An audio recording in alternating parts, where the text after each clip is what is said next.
हामी जान्छौँ है त। राष्ट्रिय सुरक्षा व्यवस्थापनको अवधारणा र क्षेत्रमाथि प्रकाश पार्दै नेपालमा राष्ट्रिय सुरक्षा व्यवस्थापनको अवस्थाको विश्लेषण गर्नुहोस् भनेर एउटा सम्भावित प्रश्न हुन सक्यो। यो अवधारणा भनेको चाहिँ राष्ट्रिय सुरक्षा व्यवस्थापन भनेको के हो भनेर परिभाषित गर्ने कुरा हो यो अवधारणामा।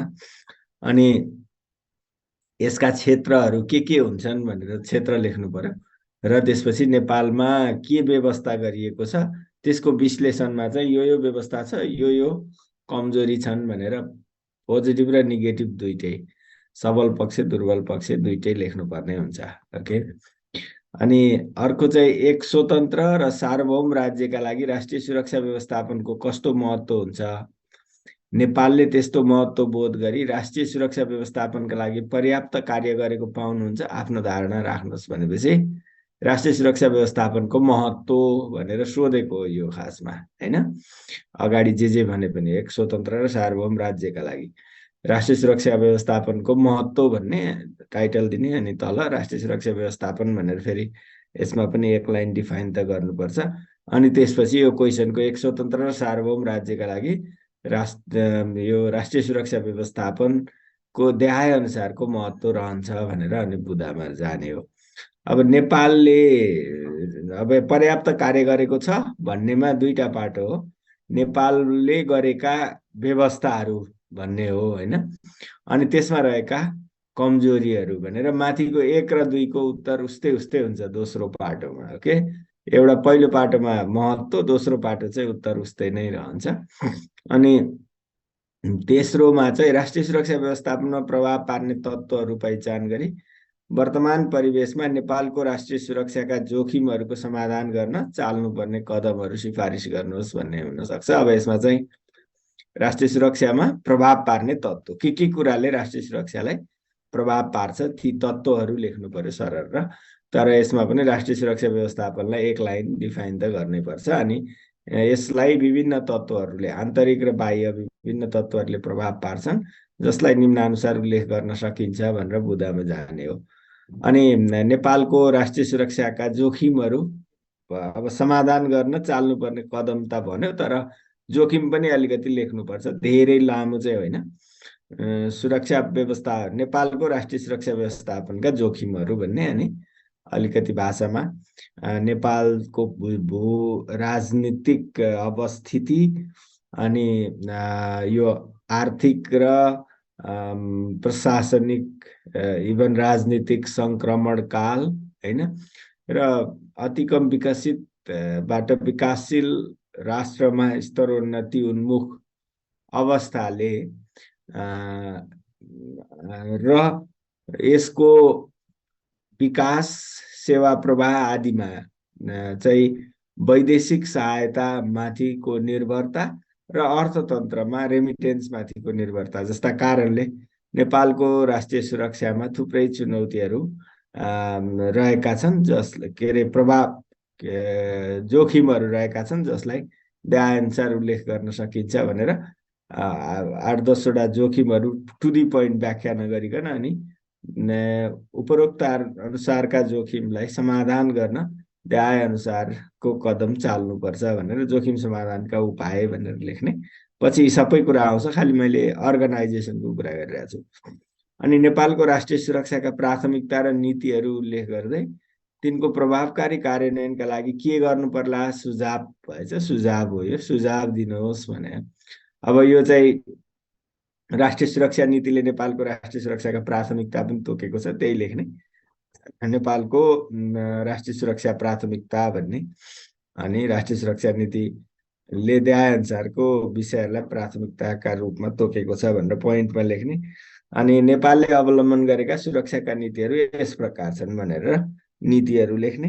अनि कार्यान्वयन गर्नलाई चाहिँ देहाय अनुसारका उपायहरू अवलम्बन गर्नुपर्छ, देहाय अनुसार गर्नुपर्छ भन्ने अनि बुदामा लेख्ने हो के। 3टा खण्ड, प्राथमिकता र नीति एकै ठाउँमा भएकोले 6 नम्बर दिएको, त्यो 2टा गरेर गर्नुपर्छ। अनि नेपालको राष्ट्रिय सुरक्षाका समसामयिक सवालहरू, अहिले बहसमा रहेका विषयहरू नेपालको राष्ट्रिय सुरक्षाका के हुन् तिनीहरू लेख्ने, समसामयिक सवाल भनेर। अनि तिनको सम्बोधनका लागि के गर्नुपर्छ उपाय लेख्ने। ती बहस नै एक किसिमका प्रब्लम च्यालेन्ज जस्ता हुन्छन् मुख्य, त्यसैबाट प्रब्लम र च्यालेन्ज क्रिएट भएको हुन्छ। त्यही भएर तिनको समाधानका उपाय भनेर राष्ट्रिय सुरक्षा व्यवस्थापनमा रहेका समस्या चुनौती समाधानका उपाय लेख्ने। ओके, यी 5वटा प्रश्नलाई तपाईँले गर्न सकेपछि राष्ट्रिय सुरक्षा व्यवस्थापनको जे क्वेसन आए पनि गर्न सक्नुहुन्छ। त्यही भएर अब यसभित्र जाँदाखेरि म यो सबै डिटेल जान्न, तपाईँहरूलाई चाहिँ दिन्छु, पढ्नु होला। अरू म्याटरमा अब धेरै खोजी गर्नु पर्दैन, यो कुरालाई मैले दिएको ह्यान्डआउटलाई राम्रोसँग पढ्नु होला। तर यहाँ चाहिँ म संक्षेपमा भन्छु। राष्ट्रिय सुरक्षा भन्ने बित्तिकै तपाईँले के बुझ्नु भने दुईटा, एउटा चाहिँ राज्यले अथवा सरकारले भनौँ न, सरकारले खासमा एक्टर त सरकार हो, सरकारले राज्य आफै, राज्य र त्यहाँ बस्ने नागरिकलाई चाहिँ कुनै पनि किसिमको भयमुक्त र आत्मसम्मान पूर्ण जीवन जिउने वातावरण सिर्जना गर्नु अथवा भयरहित वातावरण सिर्जना गर्नु राष्ट्रिय सुरक्षा हो। अनि भयरहित त भयो, तर त्यो सँगसँगै भयरहितताले मात्रै राष्ट्रिय सुरक्षा हुँदैन, एउटा डिग्निफाइड लाइफ अथवा आत्मसम्मानपूर्ण जीवन जिउने वातावरण पनि सुनिश्चित गर्नुपर्छ। त्यसैले दुईटा पार्ट हुँदो रहेछ। एब्सेन्स अफ फियर, फियरको एब्सेन्स गर्ने कुरा, त्यो फियरमा चाहिँ अब भय, त्रास, सङ्कट, जोखिम जे पनि हो यी सबै कुरा परे। अर्को चाहिँ अनि डिग्निफाइड भनेको चाहिँ आधारभूत आवश्यकता परिपूर्ति, मानवाधिकारको रक्षा, स्वस्थ वातावरण, हैन, अनि त्यसपछि गएर समानता, न्याय, अविभेद, हैन, यी कुराहरूको सुनिश्चितता गरेको हुनु पर्दो रहेछ है।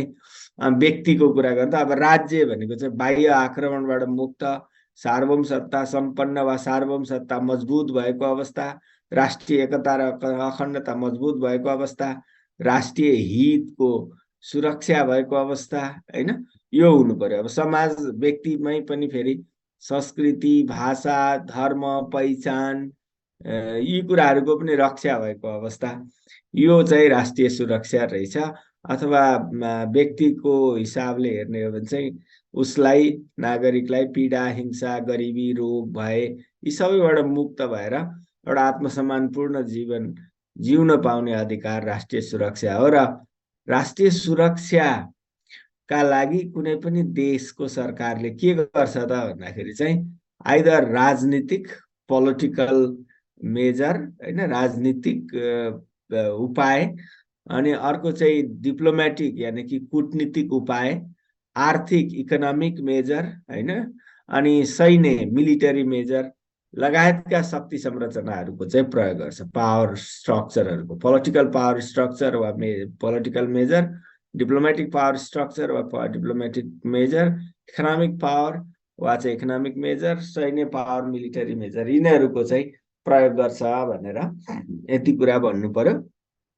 व्यवस्थापन भनेको त्यही नै, अघि माथि भनेको राष्ट्रिय सुरक्षा, राज्य र व्यक्तिलाई कुनै पनि किसिमको भयबाट मुक्त, आत्मसम्मानपूर्ण, सुरक्षित र संरक्षित जीवनको सुनिश्चित गर्नका लागि सरकारले गर्ने योजना, संगठन, निर्देशन र नियन्त्रणको काम चाहिँ राष्ट्रिय सुरक्षा व्यवस्थापन हो। यसभित्र यी बुँदामा लेख्न सकिन्छ के गर्ने गर्छ सरकारले, के कुरा पर्छन् भन्दा देशलाई चाहिँ बाह्य हस्तक्षेपबाट स्वतन्त्र र स्वाधीन राख्ने कुरा, इन्डिपेन्डेन्ट राख्ने कुरा, अनि सार्वभौम सत्तालाई मजबुत राखेर देशको सबै भागमा सरकारको प्रभावकारी नियन्त्रण कायम राख्ने कुरा राष्ट्रिय सुरक्षा व्यवस्थापनमा पर्छ। अनि आफ्ना राष्ट्रिय आदर्श, मूल्य, संस्कृति यिनीहरू सबलाई संरक्षण गर्नु पनि राष्ट्रिय सुरक्षा व्यवस्थापन हो।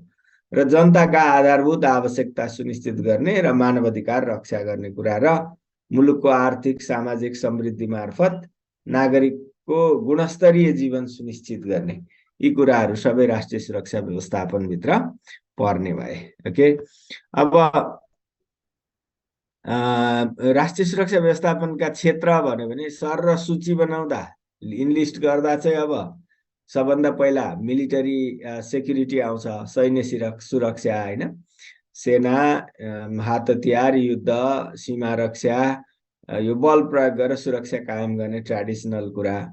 अर्को पोलिटिकल सेक्युरिटी आउँछ, यो राजनीतिक सुरक्षा भनेको चाहिँ दल खोल्न पाउने, मत हाल्न पाउने बालिक मताधिकार होइन, वाक स्वतन्त्रता जस्ता जुन पोलिटिकल राइट्सहरूको ग्यारेन्टी, डेमोक्रेटिक सिस्टम होइन, ह्युमन राइट्स, फन्डामेन्टल राइट्स यिनीहरूको प्रोटेक्सन, राइट टु ओपिनियन, यी सबै कुराहरू जे छन् ती राजनीतिक सुरक्षा भयो, पोलिटिकल सेक्युरिटी। ओके।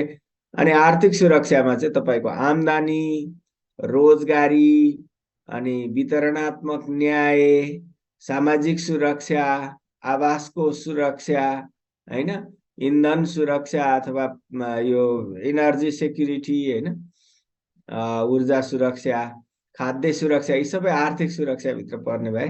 वातावरणीय सुरक्षा भनेको चाहिँ स्वच्छ वातावरणमा बाँच्न पाउने, जलवायु परिवर्तनको असरको एडप्ट गर्ने, क्यापासिटी इन्हान्स गर्ने होइन। अनि त्यसपछि गएर चाहिँ तपाईँको फोहोर मैला व्यवस्थापनसम्मका कुराहरू होइन, वातावरणीय सुरक्षाभित्र। अनि वन संरक्षणसम्मका कुराहरू, वा चाहिँ वाटर रिसोर्स, पानीका स्रोतहरूको संरक्षणको कुराहरू सबै वातावरणीय सुरक्षाभित्र पर्छन्। अनि ऊर्जा सुरक्षा भइ नै हाल्यो, इकोनोमिकमा पनि राख्न सकिन्छ। प्राकृतिक स्रोतको सुरक्षा होइन, हामीले नेचरलाई त्यो वातावरणीयभित्र पनि पर्यो, प्रिजर्भ गर्ने कुरा। खाद्य सुरक्षा यता इकोनोमिकमा पनि आयो। अहिले पछिल्लो समय साइबर सुरक्षा ज्यादै महत्त्वपूर्ण हुन्छ, यो साइबर सेक्युरिटी चाहिँ, किनभने अहिले आइसिटीको जमाना छ, हामी डिजिटल वर्ल्डमा छौँ। आतंकवाद र हात हतियार नियन्त्रण, स्वास्थ्य सुरक्षा, हामीले स्वस्थ भएर बाँच्न पाउने, विभिन्न खाले रोगहरूबाट मुक्त रहन पाउने, अनि त्यसपछि गएर तिनीहरूको समयमै उपचार पाउने आदि कुरा। यातायात सुरक्षा, हाम्रोमा हेर्नुहोस् गाडीहरू दिनदिनै पल्टेर कति मान्छेको ज्यान गइराखेको छ। भरपर्दो सुरक्षित र व्यवस्थित यातायात प्रणाली एउटा महत्त्वपूर्ण कुरा छ अहिले।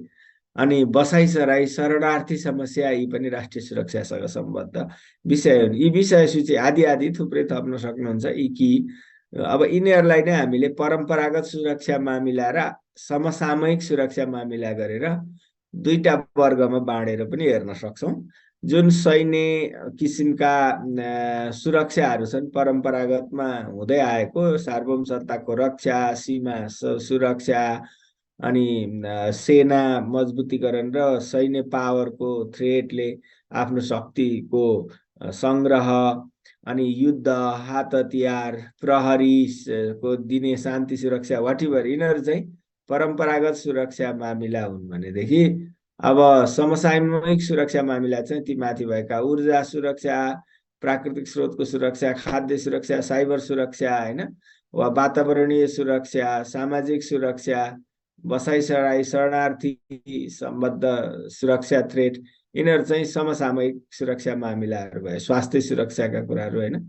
अब कठोर भनेको चाहिँ यही परम्परागत सुरक्षा, जति पनि हात हतियार, सेना, युद्ध, बल प्रयोग गर्ने कुरा छ, त्यो कठोर सुरक्षा मामिला हुन्। नरम सुरक्षा मामिला भनेको चाहिँ अब तपाईँ कुटनीतिको प्रयोग गरेर, अधिकारको सुनिश्चित गरेर, नीति कानुन आदिको कम्प्लायन्स गरेर गरिने सुरक्षा मामिलाहरू, वातावरणीय सुरक्षा, प्राकृतिक स्रोतको सुरक्षा, साइबर, यी कुराहरू चाहिँ के हुन् त, बसाइसराई, शरणार्थी समस्या, यिनीहरू चाहिँ नरम सुरक्षा मामिलाहरू हुन्। आन्तरिक सुरक्षा भनेको देशभित्रैका कारणले सिर्जना हुने सुरक्षा चुनौतीहरूको व्यवस्थापन गर्न गरिने क्रियाकलापहरू आन्तरिक सुरक्षा हुन्। जस्तो तपाईँले यो सैन्य सुरक्षा आन्तरिक हो, राजनीतिक सुरक्षा आन्तरिक हो, आर्थिक सुरक्षा धेरै जसो आन्तरिक हो, केही बाह्य पनि हुन्छ होइन। वातावरणीय सुरक्षा आन्तरिक होइन, ऊर्जा सुरक्षा आन्तरिक होइन, प्राकृतिक स्रोतको सुरक्षा आन्तरिक हो, अनि खाद्य सुरक्षा आन्तरिक सबैको हकमा हुँदैन होइन। अनि साइबर सुरक्षा आन्तरिक पनि भयो, बाह्य पनि हुन्छ। आतंकवाद र हात हतियार यो आन्तरिक होइन। स्वास्थ्य सुरक्षा सामान्य सेवा दिने क्रममा आन्तरिक हो, तर कोभिड जस्तो महामारी नियन्त्रण गर्ने क्रममा बाह्य हो। यातायात सुरक्षा आन्तरिक हो होइन, खास गरी आफ्नो देशभित्र दिने कुरा। बसाइसराई र शरणार्थी अन्तर्राष्ट्रिय भयो। यसरी हामीले बाह्य र आन्तरिक गरेर पनि वर्गीकरण गर्न सक्छौँ। अब यही हो, माथि पक्षहरूमाथि उल्लेख गर्नुहोस्, प्रकारहरू उल्लेख गर्नुहोस् भन्दाखेरि समग्रमा यसरी यसका क्षेत्रहरू उल्लेख गर्नुहोस् भन्दा यी क्षेत्रहरू पर्छन्। यी क्षेत्रलाई चाहिँ यसरी परम्परागत र समसामयिक, कठोर र नरम, आन्तरिक र बाह्य मामिलाका रूपमा पनि वर्गीकरण गर्न सकिन्छ भनेर परम्परागतमा अलिकति डिफाइन अनि समसामयिक, अथवा यसलाई डिफाइन पनि पर्दैन, परम्परागत भनेपछि उदाहरण एउटा दुईटा दिने, आदि भन्ने, समसामयिकको उदाहरण एउटा दुईटा अघि मैले भने दिने, आदि भन्ने, त्यसै गरी अरू दुईटा पनि गरेर छोड्ने हो के। अब यो त्यही कुरा यहाँ दोहोरिएको छ, यो यसमा गएन। अब राष्ट्रिय सुरक्षा व्यवस्थापनको अगाडि क्वेसनमा थियो नि महत्त्व, एउटा स्वतन्त्र र सार्वभौम राज्यका लागि के हुन्छ भनेकोमा चाहिँ यही हो, के महत्त्व हुन्छ भन्ने लेख्ने हो। अब यसमा धेरै जानु परेन। मुलुकमा शान्ति व्यवस्था सुरक्षा कायम गर्न नेसनल सेक्युरिटी म्यानेजमेन्ट चाहिने हो। देशको सार्वभौमिकता, भौगोलिक अखण्डता, राष्ट्रिय एकता, स्वाधीनता, स्वाभिमान यिनीहरूको रक्षा गर्न राष्ट्रिय सुरक्षा व्यवस्थापन चाहिन्छ होइन। सामाजिक सांस्कृतिक सहअस्तित्व, सहिष्णुता, सद्भाव, समझदारी, यसलाई अक्षुण्ण राख्ने पनि राष्ट्रिय सुरक्षा व्यवस्थापनले नै हो होइन। अब नागरिकका लागि सबै किसिमका भय जोखिमलाई सम्बोधन गर्न राष्ट्रिय सुरक्षा व्यवस्थापन चाहिन्छ है। र विभिन्न खाले सुरक्षाका खतराहरू हुन्छन्, तिनीहरूलाई पहिल्यै प्रिभेन्ट गर्न, रोक्न वा चाहिँ सामना गर्न, रेस्पोन्स गर्न पनि देशमा भएका सुरक्षा प्रणालीहरूलाई एकीकृत रूपमा सञ्चालन गर्न राष्ट्रिय सुरक्षा व्यवस्थापन चाहिन्छ। अब अन्तर्राष्ट्रिय स्तरमा हामीले आफ्नो देशको हितलाई रक्षा गर्न, सम्वर्धन प्रवर्धन गर्न पनि डिप्लोमेटिक मिन्स प्रयोग गरेर हामीले राष्ट्रिय सुरक्षा व्यवस्थापनकै उपयोग गर्ने हो होइन। नागरिकका आधारभूत आवश्यकता परिपूर्ति गर्न, उनीहरूका अधिकारको संरक्षण गर्न होइन। अब मुलुकको चाहिँ समग्रमा देशकै अथवा मुलुककै संस्कृतिको, सभ्यताको, पहिचानको, वातावरणको, जैविक विविधताको या पर्यावरणीय प्रणाली, इकोसिस्टमको चाहिँ कन्टिन्युएसनका लागि, अक्षुण्णताका लागि पनि राष्ट्रिय सुरक्षा व्यवस्थापन चाहिन्छ। नभए यी कुराहरूमा छिन्न भिन्नता आउँछ, यो लोप भएर जान सक्छन् होइन, अथवा यिनीहरू कमजोर भएर जान्छन्।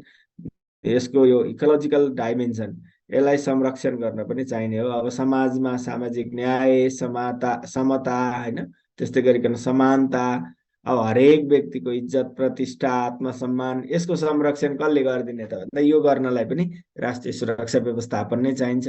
अब बेला बेलामा आइपर्ने विपद, सङ्कट, महामारी, आर्थिक विशृङ्खलता, त्यसको सामना गर्न, त्यसको समाधान गर्न नेसनल सेक्युरिटी म्यानेजमेन्ट चाहिन्छ भनेर भन्नुपर्ने हुन्छ।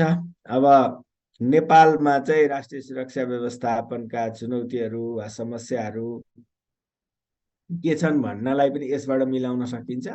तर मेन चाहिँ यो राष्ट्रिय सुरक्षा व्यवस्थापनमा प्रभाव पार्ने तत्त्वहरू के हुन्छन् भनेर भन्दाखेरि यी कुराहरूले, अघि मैले क्वेसनमा त्यही दिएको थिएँ नि होइन, तत्त्वहरू के हुन्छन् भन्ने, यी कुराहरूले प्रभाव पार्छ राष्ट्रिय सुरक्षा व्यवस्थापनमा। कुनै देशको भौगोलिक अवस्थिति कहाँ छ, ब्याकग्राउन्डमै मैले भनेको थिएँ नि, नेपाल एउटा रणनैतिक भूराजनीतिक अवस्थितिमा छ भनेपछि हामीमाथि राष्ट्रिय सुरक्षाको लागि प्रभाव पार्ने तत्त्वहरू धेरै छन्, त्यो अवस्थितिले नै प्रभाव पार्छ भन्ने भयो। खुल्ला सिमाना होइन, अब यो चाहिँ बढी राष्ट्रिय सुरक्षा प्रणाली प्रभावित चाहिँ राज्य प्रणालीमा रूपान्तरण भयो भने त्यसले पनि पार्छ। एउटा किसिमको राज्य प्रणालीबाट हामी अर्को प्रकृतिको राज्य प्रणालीमा प्रवेश गरिरहँदा, जस्तो नेपाल हामी अहिले सङ्क्रमण कालमा छौँ नि, त्यसले राष्ट्रिय सुरक्षा व्यवस्थापनलाई चाहिँ प्रभाव पारिराखेको हुन्छ। राजनीतिक अस्थिरता त मूल कारण हो प्रभाव पार्ने। जब पोलिटिकल इन्स्टेबिलिटी हुन्छ भने नेसनल सेक्युरिटी प्रभावित हुन्छ। धार्मिक, भौगोलिक, जातीय विषयले पनि हुने भइहाल्यो। विकासको अवस्था कस्तो छ अनि आर्थिक अनुशासनको स्थिति कस्तो छ, त्यसले इकोनोमिक सेक्युरिटीमा प्रभाव पार्छ। राष्ट्रिय हितका विषयहरू कस्ता छन् र त्यो प्रति राष्ट्रिय धारणा के छ, सहमति छ कि छैन नेसनल पोलिटिकल पार्टीहरू बीच, अनि ती कतिको अरू देशहरूसँग प्रभावित पार्ने, अरू देशको इन्ट्रेस्टसँग बाज्ने खालका हितहरू छन् कि छैनन् भन्ने कुराले पनि राष्ट्रिय सुरक्षालाई प्रभावित पार्छ। तपाईँले अहिले यो इजरायलको होइन यता उसको चाहिँ युद्ध हेर्नुभयो भनेदेखि, रसिया युक्रेनको, तिनीहरूको आफ्नो आफ्नो राष्ट्रिय हितका विषयले गर्दाखेरि थ्रेट सिर्जना आफैलाई गरेको हो नि। विखण्डनवादी समूह छ, तिनीहरूको गतिविधि छ, सक्रियता छ भने त्यसले प्रभावित पार्ने भयो। छिमेक र अन्य राष्ट्रको सरकार र चासो कति छ तपाईँमाथि वा त्यो देशमाथि, हाम्रो जस्तो अमेरिकाको पनि चासो, भारतको पनि चासो, चीनको पनि चासो, धेरैको चासो हुने भएपछि राष्ट्रिय सुरक्षा चाहिँ प्रभावित हुन्छ सुरक्षा व्यवस्थापन। अनि राष्ट्रिय क्षेत्रीय स्थानीय स्तरका आन्तरिक सुरक्षा सम्बन्धी विषय के छन्? देशकै आन्तरिक विषय के छन्? युद्ध भइरहेछ सशस्त्र, वा यो विखण्डनवादी आन्दोलन छ, वा राजनीतिक भोलाटालिटी छ, वा त्यो क्षेत्रमै के छ, साउथ एसियामा के छ होइन, अनि लोकल लेभलमा के छ होइन, यी कुराहरूले पनि राष्ट्रिय सुरक्षालाई प्रभावित पार्छ। विज्ञान प्रविधि आधुनिक उपकरण यिनीहरूको दुरुपयोगले पनि प्रभावित हुने भयो। अहिले हाम्रो साइबर सेक्युरिटीमा थुप्रै थ्रेटहरू र यो विज्ञान प्रविधि उपकरणहरूको विकास चाहिँ मानिसको सुरक्षा, समृद्धि, परिवर्तन, जीवनमा सहजता, कम्फोर्ट होइन यसका लागि भएको हुन्छ, तर यसको दुरुपयोग भइदिन्छ। त्यसले चाहिँ राष्ट्रिय सुरक्षा प्रणाली प्रभावित हुन्छ। विश्वव्यापी क्षेत्रीय र उपक्षेत्रीय सुरक्षा सम्बन्धी विषयहरूले पनि प्रभाव पार्छ। यी चाहिँ यस्ता तत्त्वहरू हुन् जसले राष्ट्रिय सुरक्षा व्यवस्थापनलाई प्रभाव पारिरहेको हुन्छ होइन। अब नेपालमा के छ भन्ने कुरा त नीतिगत हिसाबले हेऱ्यो भने संविधानले राष्ट्रिय सुरक्षा सम्बन्धी नीति राज्यका नीतिमा स्पष्ट तोकेको छ। यहाँ हाम्रो ध्यान धेरै जाँदैन, बोक्रे बोक्रे कुरा पढ्छौँ है। धारा 52 क मा यसरी पहिलो नै राष्ट्रिय के अरे राज्यका नीतिहरूको पहिलो खण्डमै यो चाहिँ राष्ट्रिय सुरक्षा सम्बन्धी नीति छ भने चाहिँ कति महत्त्व दिएको रहेछ भन्ने कुरा हेर्नु पर्यो। यसले चाहिँ नेपालको स्वतन्त्रता, सार्वभौमसत्ता, भौगोलिक अखण्डता र स्वाधीनताको संरक्षण गर्दै राष्ट्रिय एकतालाई अक्षुण्ण राख्ने भनेर भनेको छ। सामाजिक सद्भाव, सहिष्णुता र ऐक्यभाव कायम गर्ने भनेको छ। सोसल डाइमेन्सन आयो, माथिको ट्रेडिसनल पोलिटिकल डाइमेन्सन भयो। राष्ट्रिय सुरक्षा प्रणालीको विकास गरी शान्ति सुरक्षाको व्यवस्था गर्ने भनेर भनेको छ।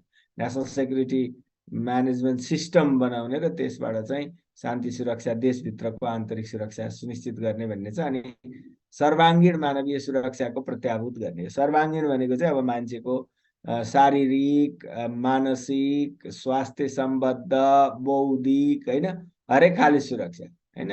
यो राष्ट्रिय सुरक्षा व्यवस्थापनको एउटा पाटो बौद्धिक सम्पत्तिको संरक्षण पनि हो है, त्यसको सुरक्षा गर्नु पनि हो। अनि सुरक्षा निकायलाई सक्षम, सुदृढ, व्यवसायी, समावेशी र जनउत्तरदायी बनाउने। समग्रमा कसले सुरक्षा दिन्छ भन्दा हाम्रा सेना, प्रहरी, सशस्त्र प्रहरी बल, राष्ट्रिय अनुसन्धान प्रशासन निकायहरू र कन्टेम्पोरेरी सेक्युरिटी मेजरका अरू एजेन्सीहरू जुन छन् तिनीहरू सबैलाई सक्षम बनाउने, सुदृढ बनाउने, प्रोफेसनल बनाउने, इन्क्लुसिभ पनि बनाउने भनेको छ र अकाउन्टेबल पनि बनाउने है भनेर संविधानले नै प्रष्ट भनेको छ। र नागरिकलाई आवश्यकता अनुरूप राष्ट्रको सेवा गर्न तत्पर र सक्षम बनाउने। नेसनल सेक्युरिटी म्यानेजमेन्टमा चाहिँ अब खालि राज्यले पिपुल प्रति, सोसाइटी प्रति गर्ने काम मात्रै नभइकन पिपुलको अकाउन्टेबिलिटी र पिपुलको लायबिलिटी पनि संविधानले नीतिमा राखेको छ। पिपुल पनि आवश्यक परेको बेलामा राष्ट्रलाई सेवा गर्न तयार, तत्पर हुने र त्यसका लागि सक्षम पनि हुने भने उस्तै पर्यो भने तालिम पनि दिएर राख्नुपर्ने पनि हुन्छ। फिजिकल सेक्युरिटीका लागि, हार्ड सेक्युरिटी मेजरका लागि। अर्को कुरा चाहिँ यो वातावरण संरक्षण, मानव अधिकारको रक्षा, हिंसा रहितता होइन, बौद्धिक सम्पत्तिको संरक्षण, वाटिभरि सब सेक्युरिटी मेजर छ नि हो, त्यसका लागि पनि उनीहरूको क्षमता अभिवृद्धि गराउने काम चाहिँ राष्ट्रको हो भनेर सुरक्षा नीतिमा त्यो चाहिँ राखेको छ, राष्ट्रिय सुरक्षा सम्बन्धी नीतिमा हो। यो कुरा चाहिँ तपाईँहरूले याद गर्नुपर्छ। नेपालमा के छ नीतिगत व्यवस्था भन्दाखेरि संविधानले यो भनेको छ भन्ने कुरा बिर्सिनु हुँदैन। अनि हामीसँग यस्ता कुराहरू छन्, अन्य नीतिगत कानुनी व्यवस्था चाहिँ राष्ट्रिय सुरक्षा नीति छ हाम्रो 2073, विपद व्यवस्थापन ऐन छ 2074, सैन्य ऐन, प्रहरी ऐन, सशस्त्र प्रहरी ऐन, स्थानीय प्रशासन ऐन होइन। अनि यी अन्य समय विषयगत क्षेत्रका कानुन, मापदण्ड र ती बाहेक सरकारले बेला बेलामा राष्ट्रिय सुरक्षा सम्बन्धी विशेष रणनीतिहरू पनि जारी गर्छ। यी सबै नेपालका नीतिगत व्यवस्था हुन्। र संस्थाका हिसाबले हामीसँग राष्ट्रिय सुरक्षा परिषद छ, सबभन्दा उच्च बडीका रूपमा। विभिन्न मन्त्रालयहरू छन्, समितिहरू छन् होइन, केन्द्रीय अथवा राष्ट्रिय, प्रादेशिक, जिल्ला सुरक्षा समितिहरू छन्, सुरक्षा निकाय भइहाले होइन। यी संस्थागत व्यवस्थाहरू पनि गरिएको छ। अब त्यही राष्ट्रिय सुरक्षा नीतिले तोकेको छ हाम्रा प्राथमिकता। अगाडि क्वेसनमा थियो नेपालको राष्ट्रियता र हितको रक्षा पहिलो प्राथमिकता हो के। नेसनालिटी र नेसनल इन्ट्रेस्टलाई प्रोटेक्ट गर्नु चाहिँ राष्ट्रिय सुरक्षा व्यवस्थापनको पहिलो प्राथमिकता हो। त्यसपछि आउँछ जनताको सुरक्षा, अनि आउँछ ती जनताभित्र नागरिकको हक र स्वतन्त्रताको सुरक्षा। पहिला मान्छेको जीव ज्यानकै सुरक्षा नगरी स्वतन्त्रताको कुरा आउँदैन नि। आर्थिक सुरक्षा आउँछ त्यसपछि, इकोनोमिक सेक्युरिटी। के पर्छन् त्यसमा मैले अघि धेरैचोटि भनिसकेँ। कतिको कन्सन्ट्रेट हुनुहुन्छ तपाईँ त्यसमा भर पर्छ है। राम्रो ध्यान दिएर सुन्नु होला। यसलाई बेस्ट युटिलाइजेसन गर्नुहोस् यो अवसरलाई होइन। लास्ट पुस हो तपाईँको लाइफमा। अहिले ध्यान दिनुभयो, राम्रोसँग बुझ्नुभयो, पढ्नुभयो र जाँचमा लेख्नुभयो भने सकिहाल्यो, गोल गरिहाल्नुभयो। होइन भने फेरि तपाईँ लुडो खेले जस्तो शून्यमा झर्नुहुन्छ फेरि होइन। फेल र पास भनेको जिरो सम गेम हो लोकसेवाको। अनि राज्य व्यवस्थाको सुरक्षा भनेको यो प्रणालीकै के, अहिले राज्य प्रणाली नै के अरे शासन प्रणाली नै, राज्य व्यवस्था नै, मुलुक नै जोखिममा छ भन्छ नि नेताहरूले। कसले हो जोखिममा लगेको? उहाँहरू नै, हामीहरू नै छौँ सबै नेतृत्वमा भनेपछि। तर भनिरहेको हुन्छ नि जोखिममा छ भनेको। त्यही राज्य व्यवस्थाको सुरक्षा भनेको चाहिँ हाम्रो यो लोकतान्त्रिक प्रणाली, सङ्घीय लोकतान्त्रिक गणतन्त्र, समावेशी प्रणाली, यिनीहरू जोखिममा हुनु हो त्यो राज्य व्यवस्थाको सुरक्षा। विज्ञान प्रविधि र सूचनाको सुरक्षा होइन। अनि राष्ट्रिय के अरे संस्कृति र जीवन पद्धतिको सुरक्षा, हाम्रो समाजमा भएको कल्चर, लाइफस्टाइल, यिनीहरूलाई जोगाउने कुरो। राष्ट्रिय स्रोत तथा पर्यावरणीय सुरक्षा। यसरी सबै कुराहरू हामीले माथि पढेका क्षेत्रहरूलाई ब्रोडली प्राथमिकताले समेटेको छ। र नीतिहरू चाहिँ सुरक्षा नीतिले अगाडि सारेका थुप्रै नीति छन्। 2टा स्लाइड छ, यो मध्ये तपाईँले 8-10 वटा कमसेकम याद गर्नुभयो भने हुन्छ। तर संविधानले भनेका मेजर नीति हुन्। यसबाहेक राष्ट्रिय सुरक्षा नीतिले देखाएका नीतिहरू पनि अगाडि सारेको छ भनेर। नेपालको सामरिक क्षमता अभिवृद्धि, राष्ट्रिय सम्पत्तिको रक्षा गर्ने नीति लिएको छ। शान्ति सुरक्षाको प्रत्याभूति गर्दै न्यायमा सहज पहुँच कायम गर्ने भन्ने छ। राष्ट्रिय सद्भाव, सहिष्णुता अभिवृद्धि गर्ने, अर्थतन्त्रको सुदृढीकरण गर्ने, हिंसा, आतंकवाद, सशस्त्र गतिविधिलाई निश्चित पार्ने। अब यो हामीले बुझेकै कुराहरू यहाँ छ, त्यही भएर कण्ठ गरेर आएन भने पनि यसलाई 3-4 चोटि अब दिनमा कमसेकम सर एकचोटि यो ह्यान्डआउट्स त हेर्नै पर्यो। हेरिराख्ने, जाँचमा यो मध्ये कति आउँछ त्यो लेखे हुन्छ। यो सबै कुरा त छ नि। भ्रष्टाचार नियन्त्रण, सुशासन, गरिबी न्यूनीकरण, प्राकृतिक स्रोत सम्पदाको संरक्षण, सङ्गठित अन्य अपराधको नियन्त्रण, पृथकतावादको बिजारोपण हुन नदिने, यी सबै कुरा, सुदृढ अर्थतन्त्र, जे सबै पर्छ यहाँ। हात हतियार नियन्त्रण गर्ने, यी सबै कुराहरू डिटेलमा जानु परेन। ओके, अब अघि भनेको थिएँ मैले, एउटा प्रश्न छ अगाडि। सवालहरू के हुन् नेपालको राष्ट्रिय सुरक्षाका समसामयिक सवालहरू भन्दा चाहिँ यिनै सवाललाई चुनौती, समस्या बनाउन सक्नुहुन्छ। पछि मैले लेखिदिएको त छु, तर म त्यसमा जान्न। यिनीहरूबाटै तपाईँलाई म बुझाउँछु। र यी सवाल चाहिँ सबभन्दा पहिला हाम्रो सोभरेनिटी कमजोर भयो, यसलाई बलियो बनाउनु पर्छ भन्ने बहस छ जताततै। हामीले हाम्रो सार्वभौम सत्तालाई मजबुत बनाउन सकेका छैनौँ है भन्ने सवाल। समस्या भन्यो भने कमजोर हुनु, सार्वभौम सत्ता कमजोर हुनु। चुनौती भन्यो भने यसलाई मजबुत बनाउनु चुनौती भनेर भन्ने हो।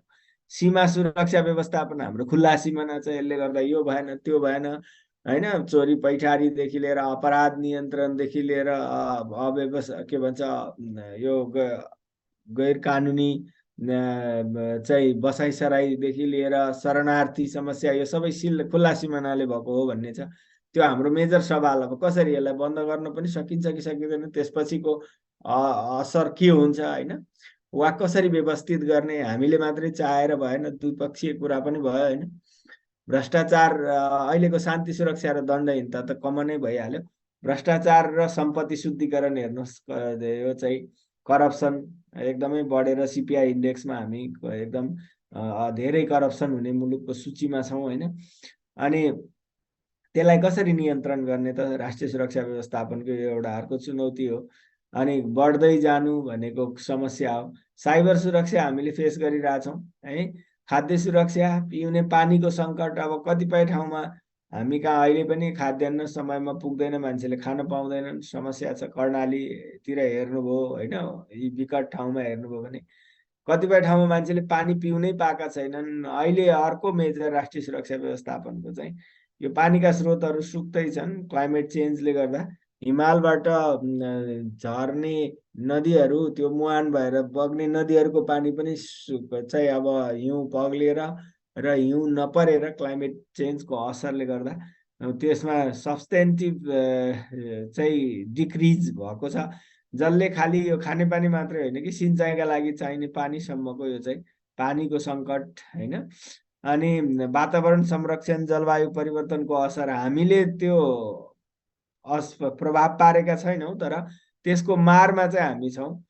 त्यो अर्को बहसको विषय छ। कसरी त्यो कम गर्ने, क्षतिपूर्ति कसरी लिने। विपद र महामारी, हाम्रो एकदमै विपद जोखिम युक्त मुलुक हो नेपाल होइन। तिनीहरूको सामना कसरी गर्ने। सामाजिक सुरक्षा नागरिकको मौलिक हक त हो, तर कभरेज एकदम कम छ। कसरी सबैमा पुर्याउने, यो अर्को बहसको विषय छ। नागरिकका सबै आधारभूत आवश्यकताको सुनिश्चितता गर्ने विषय, लैङ्गिक हिंसा, सामाजिक विभेद, असमानता यी देखिराखेकै छन्। यिनीहरूलाई कसरी अन्त्य गर्ने, यो अर्को बहसको विषय छ राष्ट्रिय सुरक्षा व्यवस्थापनमा। सीमा पार सङ्गठित अपराध छ, जस्तो मानव तस्करी, लागु औषध, सुन तस्करी हामी कहाँ हेर्नुहोस् कति धेरै बढिरहेछ। यो अर्को बहसको विषय। यसलाई कसरी नियन्त्रण गर्ने, यसलाई कसरी अन्त्य गर्ने भन्ने बहसको विषय छ। बढिराखेको छ भन्यो भने समस्या, यो चाहिँ यसलाई कम गर्नु चुनौती होइन। वित्तीय आर्थिक सङ्कट बेला बेलामा हामीले भोग्नु परेको छ। सुरक्षा निकायहरूको क्षमता कसरी बढाउने भन्ने यी चाहिँ सवालहरू भए समसामयिक अहिलेका contemporary issues of national security management in Nepal. यसैबाट तपाईँले समस्या बनाउने हो अनि समाधानका उपाय लेख्ने हो। यसरी राष्ट्रिय सुरक्षा व्यवस्थापनको कुरा भयो। अब बहुस्तरीय शासन र यसमा नेपालको कुरा गर्यो भने तपाईँले यसमा सबभन्दा पहिलो पार्टमा मैले बहुस्तरीय शासन र अनौपचारिक शासनको विषयमा यी 5वटा प्रश्नमा केन्द्रित भएर कुरा गर्छु।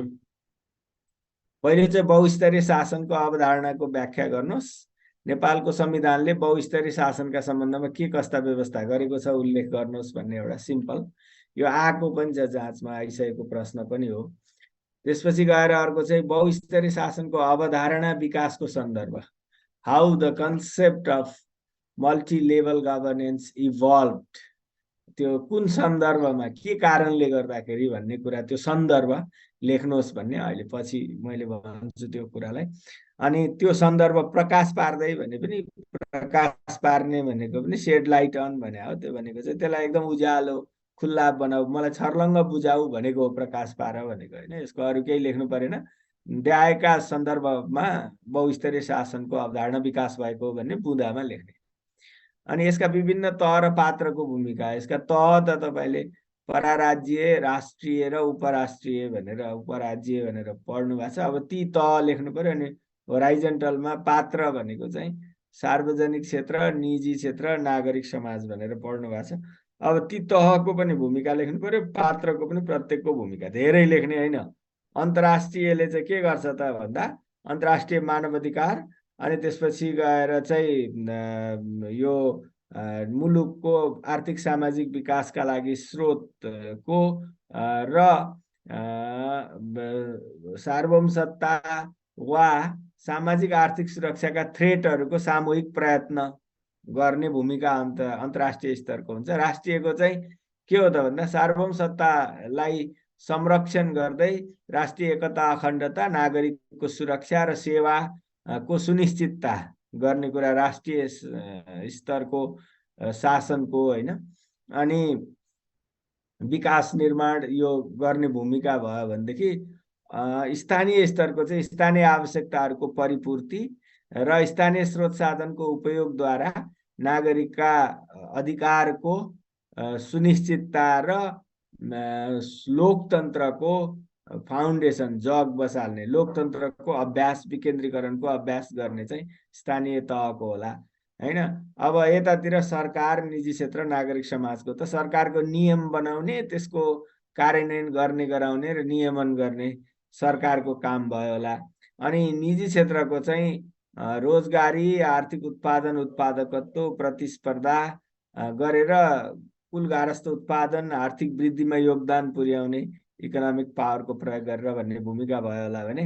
अनि नागरिक समाजको चाहिँ सरकारमाथि निगरानी, खबरदारी, नागरिकलाई सचेत, सङ्गठित र परिचालित गर्ने, यो कुरा चाहिँ गैर नाफामूलक काम चाहिँ नागरिक समाजको भयो होला भनेर यति को छोटो छोटोमा सबै त्यो मैले यहाँ दिएको छु पछाडि, तर ती भूमिकाका बुँदाहरू यहाँ दिएको भन्दा पनि पहिलो च्याप्टरमै दिएको छ। निजी क्षेत्रले के गर्छ, सरकारले के गर्छ, नागरिक समाजले के गर्छ भने ती सबै लेख्नु परेन, त्यसको सार मात्रै लेख्ने हो यसमा चाहिँ। अनि बहुस्तरीय शासनको फाइदा र कमजोरी विश्लेषण गर्नुहोस्। नेपालले बहुस्तरीय शासनबाट लाभ लिन के गर्नु पर्ला तर्कसहित सुझाव दिनुहोस्। के पोजिटिभ पक्ष हुन्छन्, के विकनेस हुन्छन्, नेपालले कसरी लाभ लिन सक्छ, सिम्पल भयो। अनौपचारिक शासनका विशेषता र महत्त्व लेख्नु पर्यो। विशेषता दे आन्सर हुन्छन्, परिभाषित एक सेन्टेन्समा गर्ने, अनि विशेषता दे आन्सर हुन्छन्, अनि फेरि महत्त्व भन्ने सर लेख्ने। अनि औपचारिक शासनमा सँगको सम्बन्ध पनि यस प्रकार हुन्छ भनेर उल्लेख गर्नु पर्यो। औपचारिक अनौपचारिक शासन अलग्गै शासनको क्षेत्र वा स्पेयर अथवा यो चाहिँ सेपरेट स्पेयर अफ गभर्नेन्स होइन। It is an integral part of the overall governance architect. So there is a kind of interrelationship between informal and formal governance that can be explained as following भनेर अनि बुदामा गएर भन्ने हो। 4 किसिमका अन्तर सम्बन्ध हुन्छन् अहिले मैले भन्छु। अनि अनौपचारिक शासनका विधि लेख्नुस्, कस्ता कस्ता टुलको प्रयोग गरेर हामीले इन्फर्मल गभर्नेन्स गर्छौं हैन। र नेपालमा अनौपचारिक शासनका सम्बन्धमा भएका अभ्यासको समीक्षा गर्नुहोस् भनेर यो चाहिँ छ। विधिहरू लेख्ने, अनि त्यसपछि के भइराखेको छ भन्ने, कमजोरी के छन् भन्ने। यसरी सट्टै धेरै गफमा नजाने के। अब तिनै कुरालाई कन्टेन्ट चाहिँ तपाईको बहुस्तरीय शासन भनेको सिम्पल यो चाहिँ राज्य शक्तिलाई, शासकीय शक्तिलाई पराराष्ट्रिय, राष्ट्रिय र उपराष्ट्रिय, सार्वजनिक, निजी र गैर सरकारी क्षेत्रका विभिन्न पात्रहरूका बीचमा विभक्त गरेर परस्परमा समन्वयात्मक र सहकारितामूलक ढङ्गले प्रयोग गर्ने पद्धति नै बहुस्तरीय शासन हो हैन। यसरी बुझ्नुपर्छ। यसले चाहिँ शासनमा संलग्न हुने विभिन्न तह र पात्रका बीचमा इन्टिग्रेसन, एकीकरण गर्छ। इन्टरडिपेन्डेन्स, अन्तर्निर्भरता कायम गर्छ। कोअपरेसन, सहकार्य गराउँछ र कोलाबोरेसन, साझेदारी गराउने काम गर्छ। यी सबै किन गराएको त भन्दा समग्र शासन प्रणालीमा उच्च परिणाम निकाल्नका लागि, बढी प्रभावकारी बनाउनका लागि यस्तो खालको एकीकरण, अन्तर्निर्भरता, सहकार्य, साझेदारी गराएको हो। यसका चाहिँ यहाँ मैले यो फिगर देखाउँछु। भौगोलिक रूपमा सुप्रानेसनल, नेसनल र सब नेसनल, यानी कि पराराज्य, राज्य र उपराज्य। अनि कार्यक्षेत्रगत रूपमा चाहिँ प्राइभेट, पब्लिक र सिभिल सोसाइटी गरेर निजी, सरकारी र गैर सरकारी, अथवा सुरुमा सरकारी भने राम्रो भयो, सार्वजनिक, निजी र गैर सरकारी वा नागरिक समाज गरेर तीनटा यी 6वटा तहहरू हुन्छन् भनेर यसरी देखाउने। यही फिगर बनाए पनि भयो। अनि यिनका विभिन्न पक्षहरू भनेको त्यही तहका आधारमा शासनका चाहिँ राष्ट्रिय र अन्तर्राष्ट्रिय शासन भन्ने एउटा हुने भयो। देशभित्रको केन्द्रीय, संघीय वा क्षेत्रीय, प्रादेशिक, स्थानीय जुन शासन छ यो राष्ट्रिय भयो। अनि पराराष्ट्रिय चाहिँ देशभन्दा बाहिर हुने उपक्षेत्रीय, बिमस्टेक जस्तो, क्षेत्रीय सार्क जस्तो, अनि विश्व शासन, संयुक्त राष्ट्र संघ जस्तो, यी चाहिँ पराराष्ट्रिय शासन भए। त्यो राष्ट्रिय र पराराष्ट्रिय पक्षहरू देशभित्रको र देशभन्दा बियोन्डको पक्षहरू भयो। यसैलाई फेरि हामीले सार्वजनिक क्षेत्रको शासन र निजी एवं गैर सरकारी क्षेत्रको शासन भनेर पनि भन्न सक्छौं। पब्लिक गभर्नेन्समा चाहिँ सरकारका विभिन्न तह, सरकारका विभिन्न कार्यालय, निकायबाट हुने शासन भयो। अनि त्यसपछि गएर गैर सरकारीमा चाहिँ संगठित संस्था वा व्यावसायिक शासन जुन हामीले पढ्छौं हो, त्यो व्यावसायिक शासन एउटा भयो। अर्को नागरिक समाजको शासन चाहिँ यो गैर सरकारी वा निजी क्षेत्रको शासन भयो। अनि औपचारिक शासन र अनौपचारिक शासन पनि अहिले जे राज्यको कुरा, राज्य प्रणाली, ऐन कानुन, संविधान, सेना, प्रशासन प्रयोग गरेर गर्ने शासन त औपचारिक भयो। त्यो भन्दा बियोन्डका शासनलाई सहज बनाउन विधि औजार पद्धतिको प्रयोग गरिन्छ, त्यसलाई हामी अनौपचारिक शासन भन्छौं हैन। प्रतिस्पर्धी शासन र सहकारितामूलक शासन, the nature of governance that exist in delivery. उसले काम गर्दाखेरि देखाउने प्रवृत्तिका आधारमा, प्रकृतिका आधारमा शासनलाई चाहिँ कम्पिटिटिभ गभर्नेन्स भनेको यी माथि भनेका तहहरू र पात्रहरूका बीचमा प्रतिस्पर्धात्मक सम्बन्ध हुने त्यो कम्पिटिटिभ गभर्नेन्स भयो। कोअपरेटिभ सम्बन्ध हुने चाहिँ कोअपरेटिभ गभर्नेन्स भयो। एकअर्कामा पारस्परिकता, पारस्परिक हितको सम्मान, संरक्षण, सहकार्य, साझेदारी हैन, सह अस्तित्व अनि पारस्परिक हित सहयोग जस्ता प्रिन्सिपलबाट चल्ने शासन छ भने त्यसलाई सहकारितामूलक शासन भने यी विभिन्न आयाम विभिन्न पक्षहरू भए शासनका अनि बहुस्तरीय शासनभित्रका। अब यो अघि भनेको थिएँ के सन्दर्भमा यो चाहिँ मल्टिलेभल गभर्नेन्स विकास भयो त भन्दा हामीले शासनको च्याप्टरमा पनि भनेका थियौँ यस शासन भनेकै वास्तवमा बहुस्तरीय हो। यो चाहिँ विकास हुनुको कारण चाहिँ आर्थिक उदारीकरण राज्यको भूमिकामा भएको परिवर्तन होइन अनि शासनमा चाहिँ निजी क्षेत्र गैर सरकारी क्षेत्रको उपस्थिति दह्रो हुँदै गएर यो चाहिँ बहुस्तरीय बन्या हो शासन। अन्तर्राष्ट्रिय अन्तर्निर्भरता देश देश बिचमा आर्थिक रूपले अन्तर्निर्भरता राजनीतिक रूपले अन्तर्निर्भरता बढ्दै गएपछि बहुस्तरीयको उपरि यो के भन्छ पराराज्य तह अस्तित्वमा आयो होइन। क्षेत्रीय र अन्तर्राष्ट्रिय सङ्गठन युएन यो चाहिँ EU आसियन वा WTO WHO या चाहिँ वर्ल्ड ब्याङ्क IMF या सार्क होइन बिमस्टेक यस्ता खालका सङ्गठनहरू जुन अन्तर्राष्ट्रिय सङ्गठन र क्षेत्रीय सङ्गठनहरू बने तिनीहरूले पनि यो बहुस्तरीय शासनको संरचना खडा गरे र बहुस्तरीय शासन अस्तित्वमा आयो। अनि देश देशभित्रै स्थानीय शासन विकेन्द्रीकृत शासन सङ्घीय शासन यिनीहरूको अभ्यासबाट पनि उपराज्य तहहरू बने।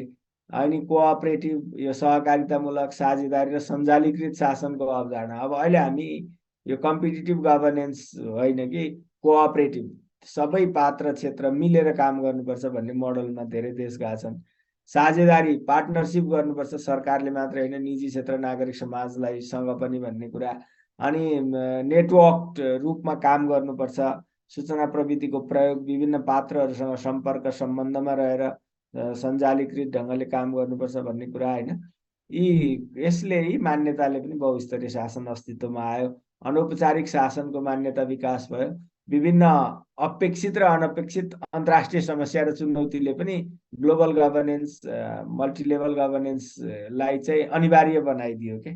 यो समस्याहरू जस्तो कोभिड जस्तो वा क्लाइमेट चेन्ज जस्ता होइन यो अनपेक्षित कतिपय क्लाइमेट चेन्ज अपेक्षित कोभिड अनपेक्षित यस्तै अरू डिजास्टरहरू ठुल्ठुला यस्ता आउँछन्। अनि यो फाइनेन्सियल क्राइसिसहरू होइन यस्ता अनपेक्षितले गर्दा हातेमालो गर्नुको विकल्प भएन त्यसैले बहुस्तरीय शासनको यो सन्दर्भ भयो। अब महत्त्व त भइ नै हाल्यो बहुपात्र हुने भए यसमा बहुक्षेत्र हुने भए यिनले सबैले सँगै काम गर्दाखेरि लाभ प्राप्त हुने नै भयो। फरक फरक पात्र फरक फरक क्षेत्रसँग फरक फरक क्षमता हुन्छ मिलेर काम गरेपछि एकअर्काको क्षमताबाट एकअर्काले लाभ पाउने भए। अब समस्याहरू एकदम जटिल हुन्छन् जसको एक्लै समाधान गर्न सकिँदैन तिनको सहज समाधान चाहिँ बहुस्तरीय शासनबाट गर्न सकिन्छ।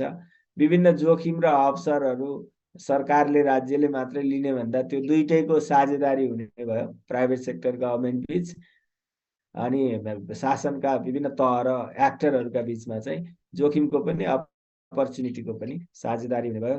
अब बहुस्तरीय शासनको अभ्यासले उदार लोकतान्त्रिक र विकेन्द्रीकृत शासन प्रयोगमा आउने भयो। सब नेसनल लेभल पनि हुने भयो ग्लोबल लेभल पनि हुने भयो होइन। अनि फरक फरक क्षेत्र पात्रमा रहेको फरक क्षमताको चाहिँ सिनर्जी प्राप्त हुन्छ एक नम्बरसँग पनि मिल्छ। यो अनौपचारिक विधि माध्यम यसको प्रयोग गरेर शासनका क्रममा देखा पर्ने जटिल समस्यालाई हामीले समाधान गर्न सक्छौँ। इन्फर्मल के हो त्यो अहिले मैले भन्छु सहभागिता साझेदारीबाट नीति कार्यान्वयन गर्न सजिलो हुन्छ। एउटाले मात्रै निर्णय गर्ने र इम्पोज गर्ने गर्यो भने कार्यान्वयनमा प्रतिकार हुन्छ। तर अब सहभागिता गराइयो साझेदारी गराइयो भनेदेखि यो सहभागिता साझेदारी चाहिँ मल्टिलेभल गभर्नेन्समा सम्भव हुन्छ। त्यसैले पोलिसी इम्प्लिमेन्टेसन इफेक्टिभ हुन्छ होइन।